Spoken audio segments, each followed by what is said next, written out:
Hi Shay, Hey, how are you? good. I can't believe it's been since I May. know, no, legit. It has been since May.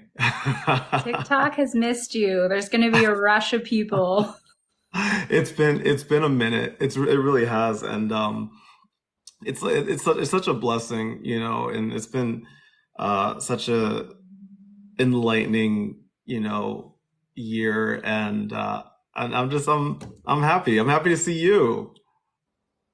Likewise, likewise. I'm Only so one nervous, Shay. TikTok though I'm in your so nervous right costume. now. What? I'm like so nervous. It's been like forever. Oh, we got this. We got this. We're professionals. I know. Well, but it's funny. Like I haven't gotten butterflies um You going live. on to a live in the longest time. Yeah. Yeah. And right before I hit the live button, I was like, "Oh my God. I'm I'm I'm a little nervous today. I'm a little Well, it's a nervous good thing that today." you're talking to a mental health person. I know. I So know. That take a makes me deep happy. breath, center yourself. You know what you're doing. Yes. Yes. Yes. Shay, what's going on? How are you? How is life? I'm good. I live in Yeah. Colorado now. Nice. What part of Colorado? Um, I'm like 30 minutes from Denver. I can't tell you, Shay, how many people I've met that are from or live in Colorado. Like, Yeah, we just moved this year. We were in yeah, Kansas City, Missouri right, until the right, end of February, but right. yeah, taking care of family here. So, Yeah. Well, are you happy? Are you finding happiness in Colorado? well, I love the mountains. I mean, That's I that's great. Yeah. yeah, and we live in a smallish town that's Right. like a little bit like Stars Hollow, so I love Very it. nice. Very nice. No, this is cool. I'm so excited to talk with you because it's been a minute since we've talked, and I'm glad that you were like, no, we're going on TikTok Live to talk about all of this today. I was like, all right, let's go, let's do it. No, that made me happy. So thank you for suggesting that and doing it and being like, okay, Kai, you got this. You're gonna be fine. You're gonna be all right. Yep. Yep. Um, today we're going to be talking about spirituality, mental health, all of that. You will see down in the comments that the only people that can comment here are the people that are subscribed here. It's just my way of moderating. That's all. That's all. So I'll do an introduction. We're gonna get right into it. Does that work for you? Yep. Awesome. All right, cool.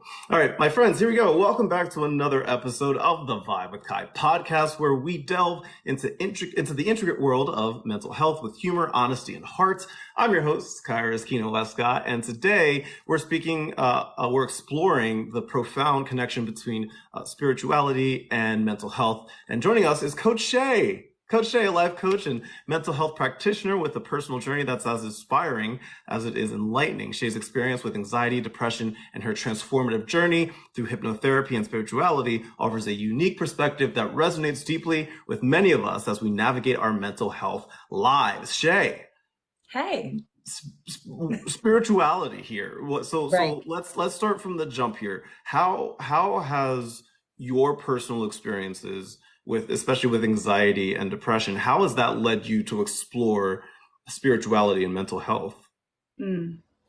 First, I want to start with the caveat of if you have like real mental health issues, just be aware that it may not be something you can pray away. Mm, And I think that's a common misconception in any religious community is that, mm, oh no, depression isn't real, anxiety is not real. If you really trust in the higher power, then that'll all go away. So first off, I just want to say that's not always the case. right. Just as Right. a little caveat. But I would say that my faith has given me a steadfastness, kind of like feeling like your feet are grounded in stone whenever Mhm. a big wave comes and you're Yeah. not kind of slipping and falling as easily because no matter what mental health challenge I face, which were some big ones, like Yeah. I read you a piece of my book where it was a Yeah. season in my life where I had 10, 12, 20 panic attacks a day and was Wow. basically a shut in for 2 months. So I Wow. have faced some serious mental health challenges in the Mm, past. But even in the midst of all of that, something deep down told me, you're going to be okay. You're going to get better. It's not always going to feel like this. And that was based in my lifelong journey with faith. And it doesn't mean that you have to have a lifelong journey with faith to start. It just means that you're willing to be open to say, maybe there is something out there and maybe it's something that's worth a try. And I will find, I can tell you, client after client after client, if they are open, they heal faster, they move quicker, they get to where they want to be. And I'm going, what is the common factor between these clients versus these clients? And it just seems like there is a heightened ability to heal, grow, and move forward when people are open to growing in every area. So that means mentally, emotionally, relationally, and spiritually. Right. So how do you go about defining spirituality in the context of mental health? Like, can you talk about like that specific connection and explain why it is so important, like for you and for other people to potentially explore that as well? Yeah. I think I can't define anybody else's reality in that, but I can speak to my own experience. Sure. In my own experience, when I have thought to try to use like spirituality to help myself or try to feed myself, that never works. Right. What has worked for me is total surrender. And so when I have decided to give up the ultimate authority for myself and say, actually, I'm going to be second. I am going to first pause and ask God, Holy Spirit, higher power, whatever name you want to give, I am. What do you feel? What do you think? What is a better plan? Because half the time I think I know what I want and then I get it and I'm completely unhappy with it. And so for me, coming to a place of complete surrender has been so incredibly powerful. And I've had 5 kids. I had them all naturally. I gave birth to them. They came out of my body 5 times. And I think the only reason I was able to get through that pain and say, I'm going to do this again, was partially because of that mindset of surrender. When you surrender and allow things to happen as they are meant to, there's an incredible power to that. It doesn't mean I don't have an active role in my life or that I don't take personal responsibility for my life.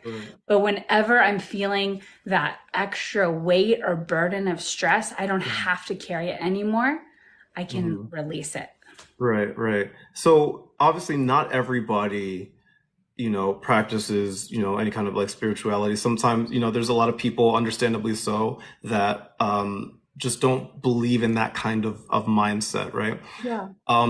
For when you're coaching people from a mental health standpoint, is that a requirement, or like how do you integrate that, if you do, with people that don't necessarily, follow that kind of mindset with their life?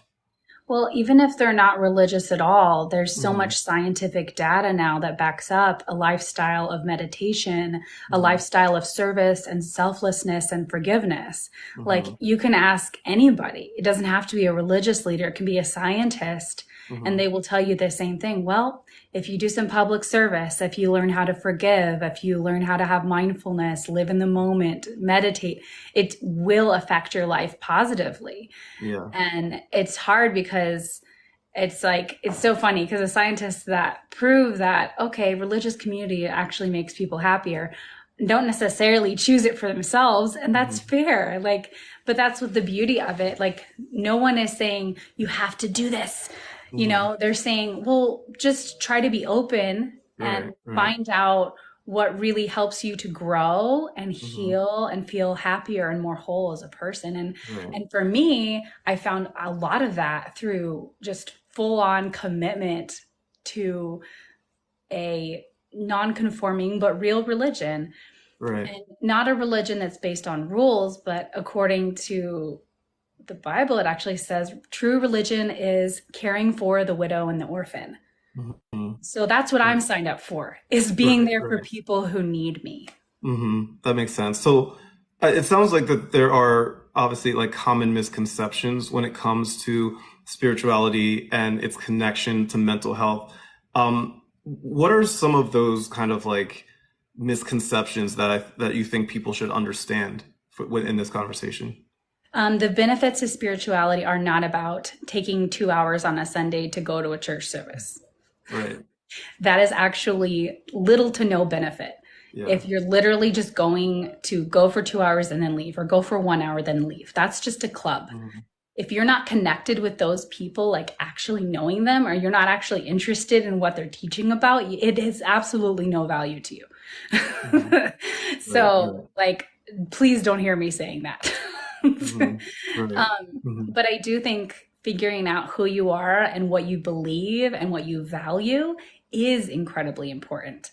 So I think it's more important that you figure out what you think and what you value than just adhering to some tradition that somebody did, like your parent or your grandparent. That's not real. It's not authentic, and it's not even you. So I'd say before you jump into something, figure out, okay, what do I value and what aligns with these values and what can help me grow as a whole person. Mm-hmm. Right. So I know that there's definitely a lot of people that feel hurt by religion, right? Like understandably so. They've either had a bad experience, on the religious side of things, and or they just simply feel as though it's like forced upon them, maybe, there's a variety of reasons there. Um, what would you say to them that are listening right now? Yeah.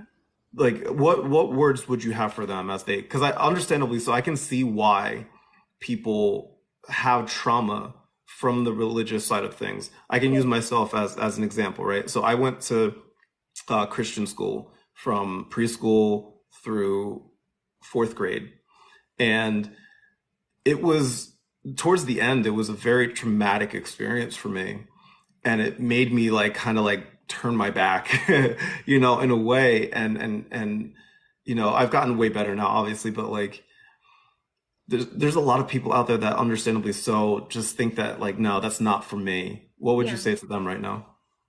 Well, I would say to be careful not to throw out the baby with the bathwater. Like, Mm, there are humans who have done this the wrong way. And that's going to be true in every organization. Like, so many companies are the same way, but we hold a higher standard to religious leaders because we expect them to be better than that, and that's understandable. But it's just making sure, okay, well, I reject that community because these people were toxic, dishonest, manipulative, and that's all fair. But you have to be careful to disconnect that from faith itself.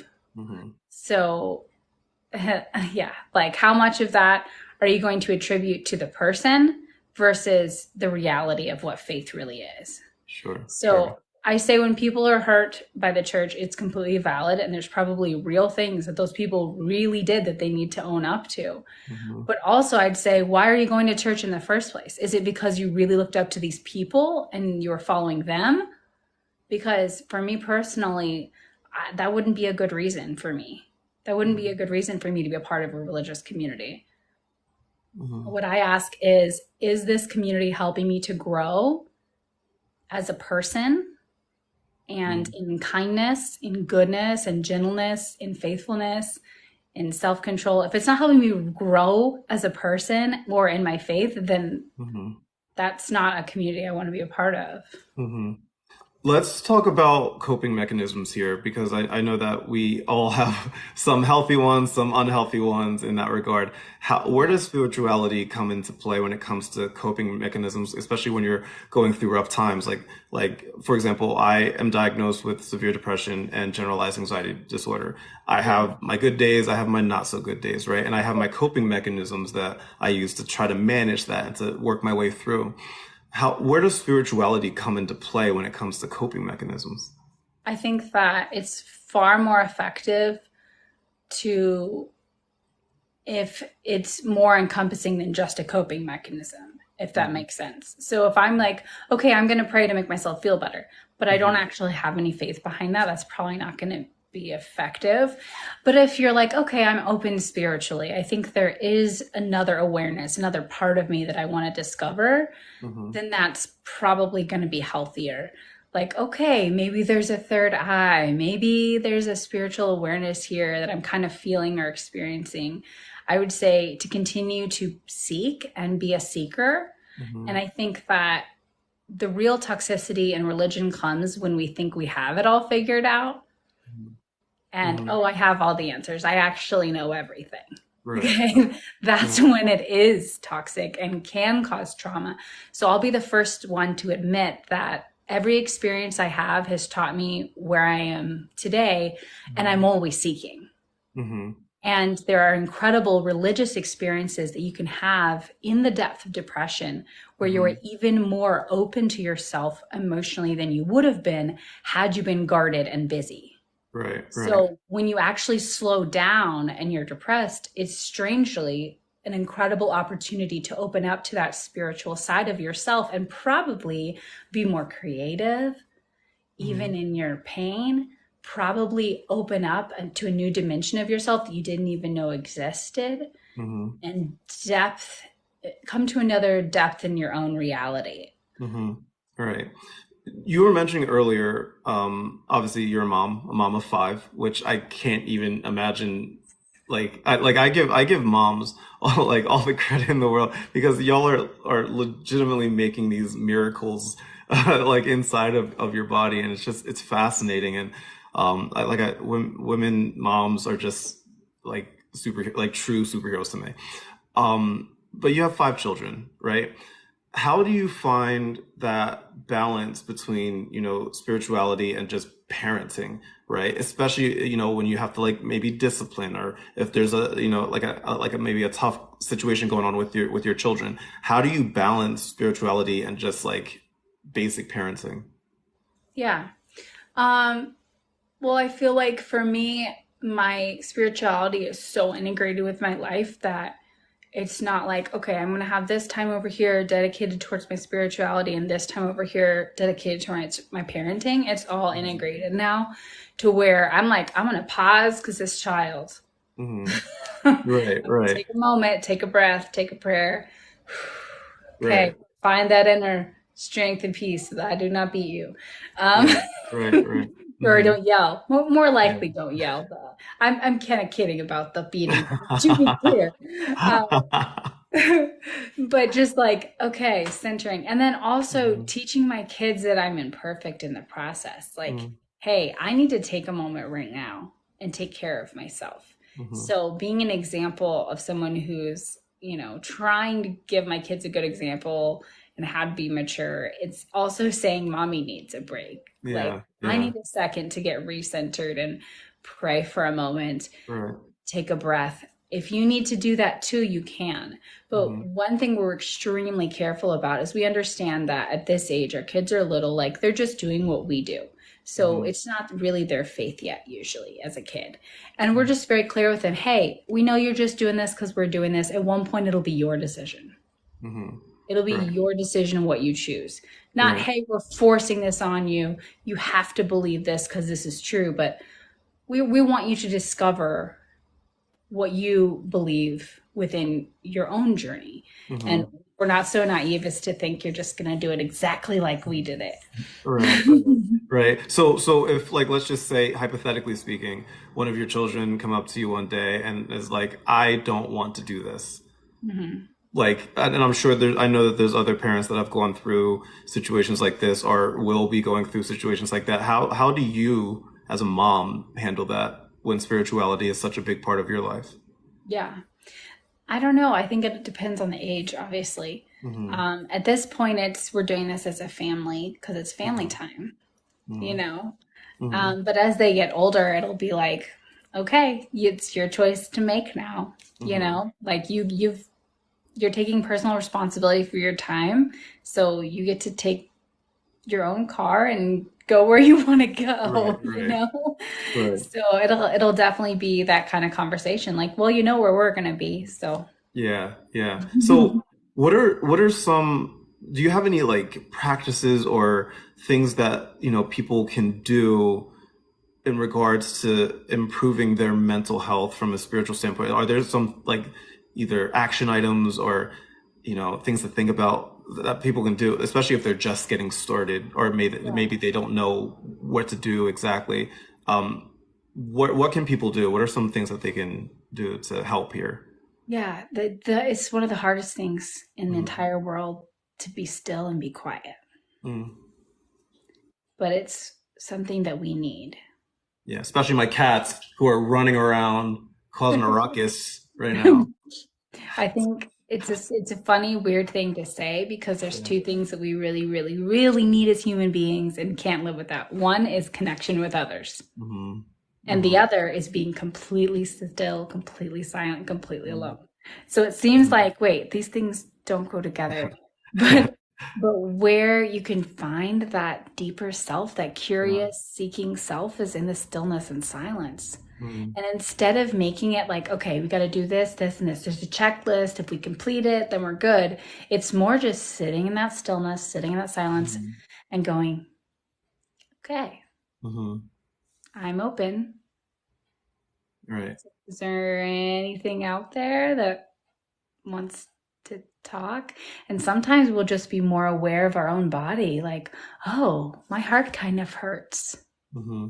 or my head's super busy, or my left ankle is sore.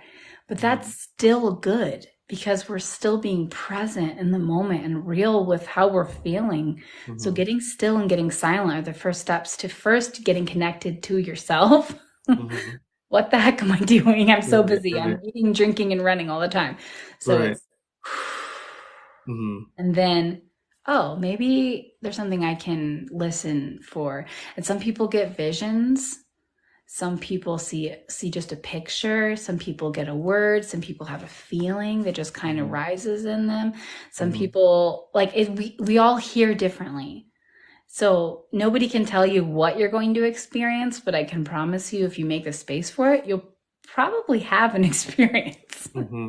Right. Right. What about grief and loss? I know that there's a lot of people that have lost. We've lost a lot of people over the last, 3 years, especially, Yeah. and continue to unfortunately lose people. And I know for me, as I get older, like I'm 36 now, and I'm at that age where a lot of the people that I looked up to, a lot of my mentors, a lot of my teachers and such, like a lot of them are getting to that age where, they may leave us soon, right? Which is a hard thing for me to grasp, especially like, for example, when it comes to like my parents. Like both my parents are still alive, right? But my mom is, in her late 60s, as is my dad, and it can happen, and that's a scary thought because I remember when I was younger, I mean, I used to think like my parents were like invincible, and now to see them struggle sometimes physically or mentally, whatever it may be, like that's tough Yeah. to watch and such. So where does spirituality come into play in regards to grief and loss? Yeah. I think that there is so much truth to the name, the Comforter, Mm. and that's a part of God is the Comforter, and Hmm. it's incredible that that is we have access to that if we want it. And I've Hmm. personally experienced it. I actually lost two people this year. Hmm. My I'm sorry to hear husband, that. Sorry for your yeah, loss. my husband's father Hmm. and my grandpa. So the patriarchs of two families Hmm. within a few months. And it's so emotional and it's so painful. And you go from grappling and crying to numbing out, like, oh, I can't even think about this right Right. now. That's normal with grief. And Hmm. I'm familiar enough with this roller coaster to know how I am and how I'm going to need to navigate it. It's post Hmm. processing Right. 100%. I'm good. I'm put together. I make it happen. A funeral, I'm speaking, I'm singing, doing everything at the funeral. I'm fine. Hmm. And then a week later, I'm like, oh my gosh, this happened. This is Hmm. real. Right. And it Right. doesn't matter how prepared you are for the grief. Like he was in hospice care for 2.5 years. We had bonus years. Yeah. It Yeah. doesn't matter. It's still, for me, it was jarring because here is this presence that wasn't even always around, but I knew was there. Hmm. And then this presence is like not on earth anymore. Hmm. And so then it becomes, okay, well, how are you still here? Hmm. And part of that is realizing the connection that and relation that I have to him. Well, I have a lot of things from him. I have his ability to make friends with a stranger. and connect with my barista. He did that with everywhere he went. They were his friends and eventually his family. People invited him to their wedding that were his barista. Yeah. That's something that I want to continue Yeah. to take Yeah. after him and grow in that. And Hmm. so in that way, you're living through them. Hmm. Every memory that I have of him, it's honoring that I am living those things out. Right. Right. Spirituality obviously makes a play if you believe that this person is still around, but on the other side. And there's so much depth to that. We did Dia de los Muertos this year, which Hmm. is the Day of the Dead. Hmm. Put out pictures, lit candles, and I'm just like, this is kind of special. I don't Hmm. know if this is real. I don't know, but I'm gonna do it in Hmm. honor of these people that we love and we've lost. Hmm. Couple weird things happened.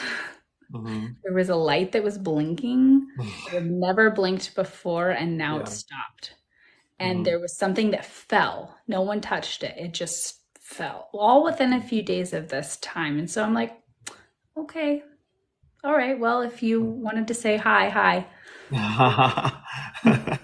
That's fair. No, there's obviously so many different religions and beliefs and all of that. So when we're talking about, spirituality here, um, are you speaking specifically for one belief or and one, religion, or are we speaking for just spirituality in general, no matter what the belief system is? Well, I think it's better to be open Hmm. than to not be open. Okay. I think that when people are closed off, it's usually because they've been hurt and they're afraid. And I Okay. don't think that pain and fear are ever a good reason to not. But for me personally, um, I am second to God. I'm a Christian. Mhm. I hate using that word because people, lump me in with a certain crowd that I don't want to be associated with. Um, but Oh, yeah. Yeah. but I'm a follower of Jesus, and I believe that what he had was not just a good idea. I think that he spoke the truth. And you really Mhm. can't say, oh, he was a nice man, he was a good guy. He was either batshit crazy or he was telling the truth. Mhm. So that's fair. So, and obviously, like outside of Christianity, there are other beliefs, right? So, is it fair to say that no matter what your belief system is, whether you believe in God or not, you can still find that solitude, that peacefulness that you were talking about before in regards to like the silence and the stillness and just taking in the things around you and in you and things like that. Yeah. Is it fair to say from a spirituality standpoint, no matter what you believe in or what you don't believe in, um, that's the main I like that's a big thing, a big Yeah. Yeah. aspect of it. Totally. Because Hmm. if you aren't in touch with yourself, then Hmm. you can't grow in any way. Hmm. Really. You can Right. change your behaviors, but if your heart doesn't follow, it's not going to stick. Hmm. Right. Right. So I think Right. that, yeah, learning how to be still and mindful are the beginning to a lot Hmm. for most Right. people. And people are surprised. They're like, oh my gosh, this is Hmm. actually kind of cool. Hmm. It's really Right. hard at first. It takes consistency and discipline. So a lot of people don't get there. They Hmm. try it once. They're like, oh, I couldn't sit still. I'm done with it.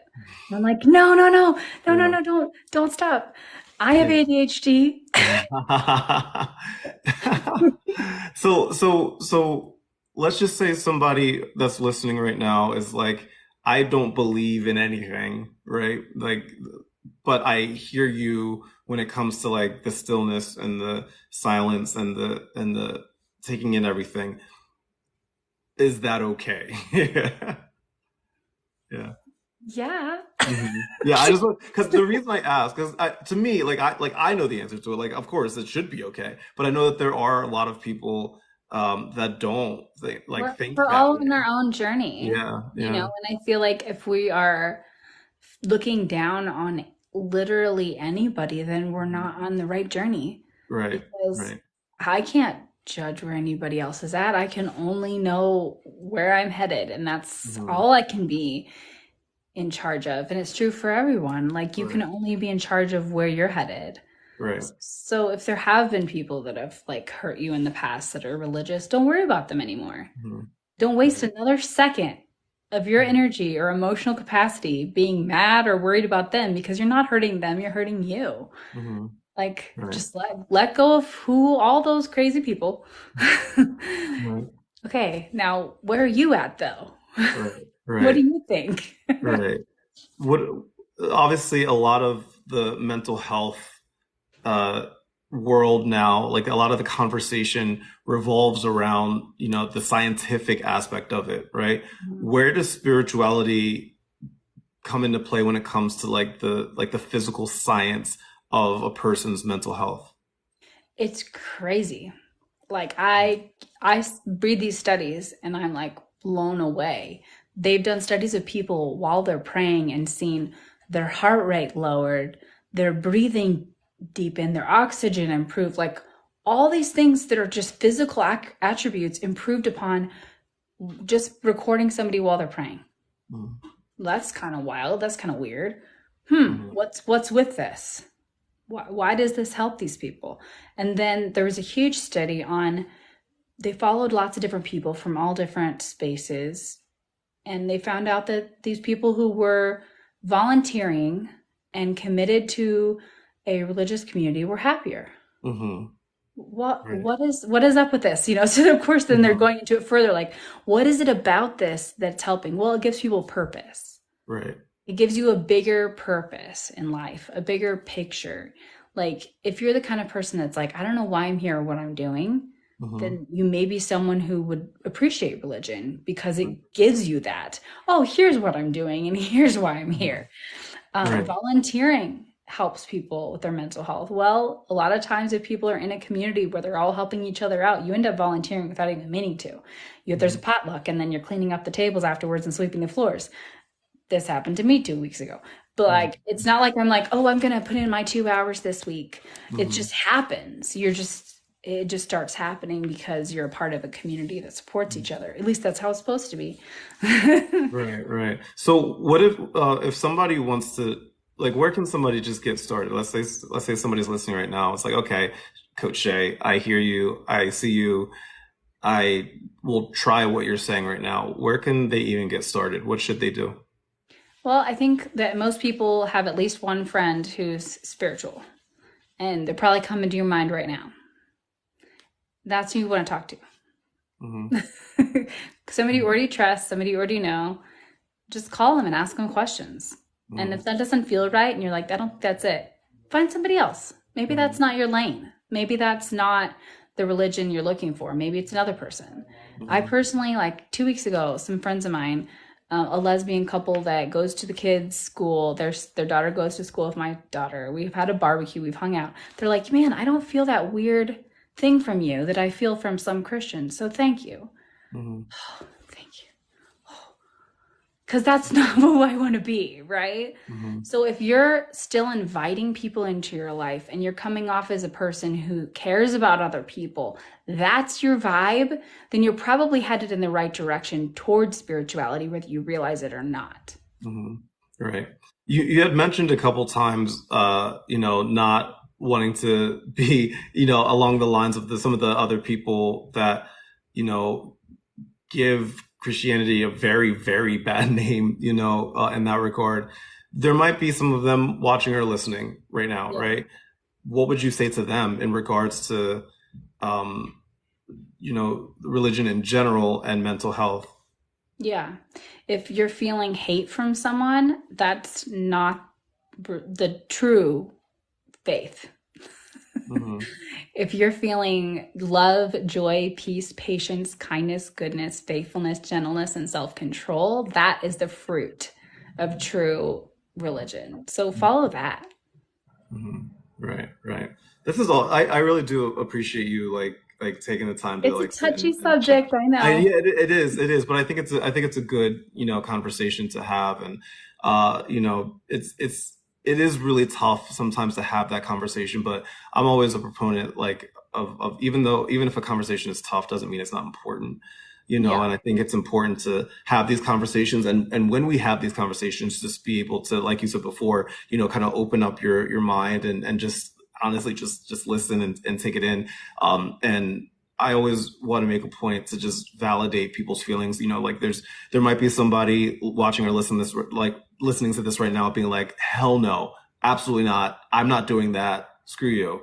Right. And I want to make sure that like your feelings are valid, whatever situation you have gone through or are currently going through, you're valid. Like maturity means that we're open enough to disagree without offense. Yes. Like, absolutely. I know you and I aren't on the same page with this. That's okay. I tread carefully because I really do. I really I tread carefully because I think it's like, if anything, for me personally, I always want to like learn. I always want to learn. I always want to take things in, and try to be a better person based upon the knowledge that I get from people and the knowledge that I can give people as well. And it's just something really fun about like listening and learning, as opposed to like, oh yeah, well, you this and you that, boom, boom, boom, which is what I see a lot of, especially here on TikTok sometimes, just people just like pointing fingers and fighting and stuff. I'm like, let's just like sit and chat and just talk for a second. Like you might learn something. It's like, if I don't feel valued and respected, then what are we doing? Right. If you don't feel valued and respected for your viewpoint, right, then it's not a fruitful conversation for either of us. I agree 100%.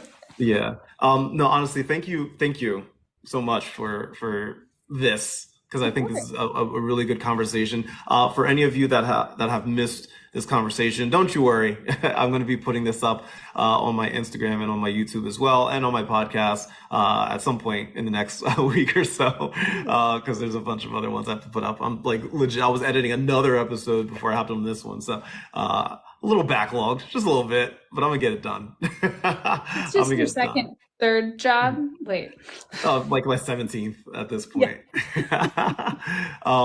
But no, honestly, Shea, thank you so much for that. For anybody that's watching or listening that's like, hey, I want to get more information about this person. Hey, tell me more. I'm going to make sure that I include all of Coach Shea's information in the description of this podcast and video and all of that. That way people can reach out and ask questions. Or and I'm writing a book. You're writing a book. Yes. Tell us about the book. I'm writing a book about anxiety, and it's going to be part memoir, which is like personal stories, and also part just ways to get out of anxiety. And it's stuff that's worked for me, that's worked for my clients. It's pretty simple. Some of it's kind of out of the box, but like just stuff that's worked. Right. When are you looking to I am submitting to an editor in February, so hopefully posted next spring. That's so exciting. It's so weird to think that 2024 is like big year, less than 2 months away. Yeah. Like what? No, I swear, August was like the longest month in the world. Yeah. And then I blinked and it was like November. What is happening? I know, it's crazy. It's crazy. But no, I'll make sure, obviously, when that comes out, obviously you're gonna come back on and we're gonna talk about it, obviously. All right, so we're gonna make that happen. And yeah, that's gonna be a lot of fun. So I'm gonna include all of Shea's information in the description. And let's just continue to have this conversation, because I think it's a really important one. So what I'm gonna do, since I broke the seal, so what I'm gonna do is, after I'm done with Shea, I am going to go live on here and open up the comments and be on here for a couple of minutes, just answering questions from people, because I have not been live on here in like 6 months.